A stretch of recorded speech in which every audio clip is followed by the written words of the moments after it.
Jamaica's Ministry of Education and Social Welfare was established on June 1, 1953, and was mandated to preside over the general direction and control of the education system.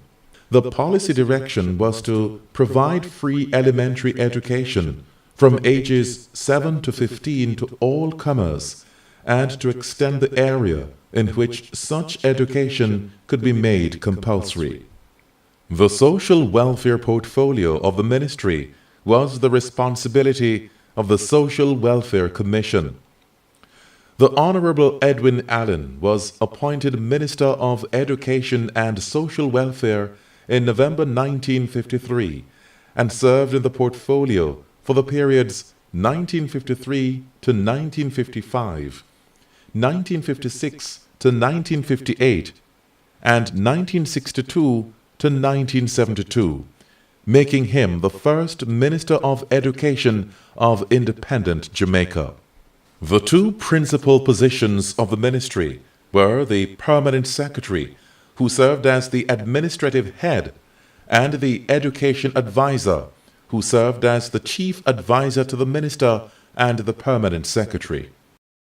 The major achievements of that decade include the introduction of the Common Entrance Examination in 1957, the New Deal in Education, which formed part of the first National Plan of Jamaica, the passage of the Education Act of 1965, the introduction of the Grade 9 Achievement Test, and the opening of trade training centers.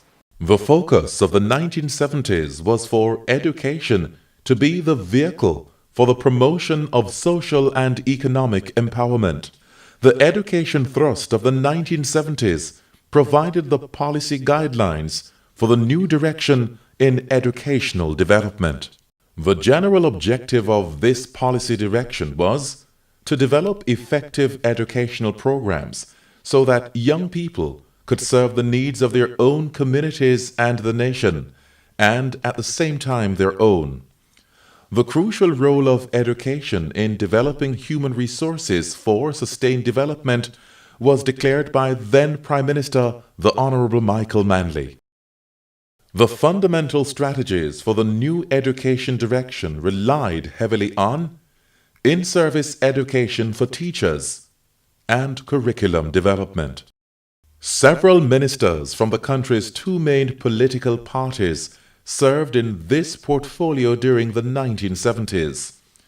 They are the Honorable Edwin Allen, 1962 to 1972, Sir Florizel Glasspool, 1972 to 1973, the Honorable Eli Mattalon, 1973 to 1974, Sir Howard Cook, 1974 to 1977, the Honorable Eric Bell, 1977 to 1978, the Honorable Hugh Small, 1978, the Honorable Carl Rattray, 1978, Dr. the Honorable Phyllis Macpherson Russell, 1978 to 1980. The objectives of the thrust of the 1970s were to be achieved through the introduction of free education from the primary to tertiary level, the building of new secondary schools, increasing the capacity of traditional high schools from 8,000 to 13,000, the introduction of community colleges, the establishment of the Jamaica Movement for the Advancement of Literacy, JAMAL, the introduction of the Caribbean Examination Council, the formation of the National Youth Service, and the establishment of Nutrition Products Limited. The theme of the education thrust for the 1980s was for Education for Change.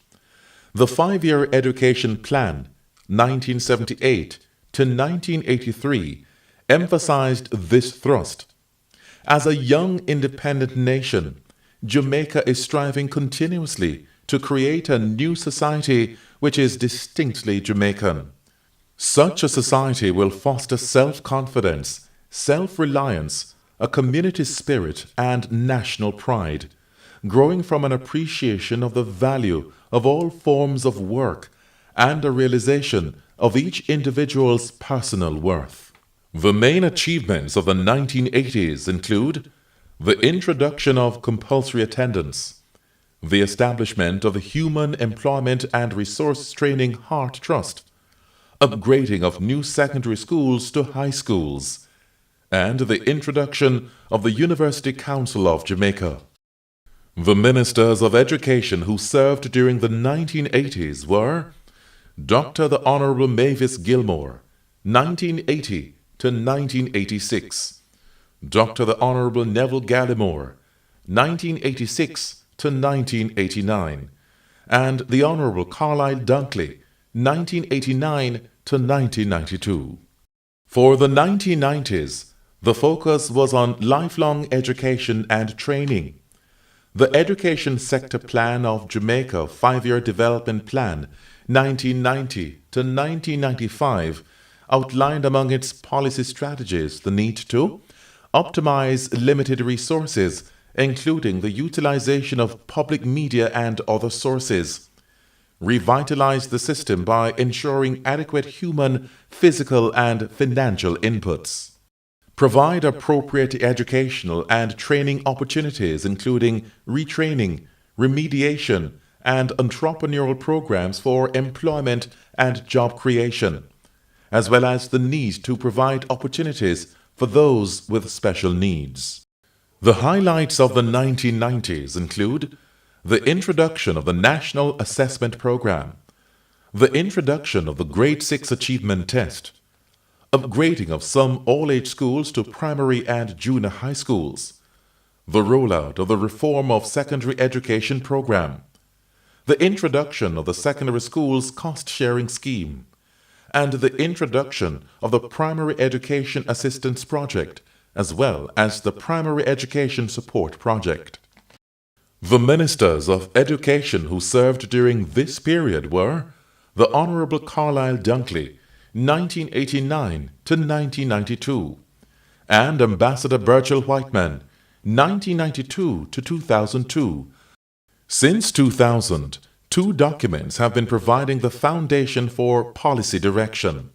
They are Education, the Way Forward, A Path for Jamaica's Education at the Start of the New Millennium, 2001, otherwise called the White Paper, and the Task Force on Education Reform Jamaica, A Transformed Education System, 2004. The ministers of education who have served since 2000 are Ambassador Burchell Whiteman, 1992 to 2002, the Honorable Maxine Henry Wilson, 2002 to 2007, the Honorable Andrew Holness, 2007 to 2012, and the current minister, Reverend the Honorable Ronald Thwaites, 2012 to present.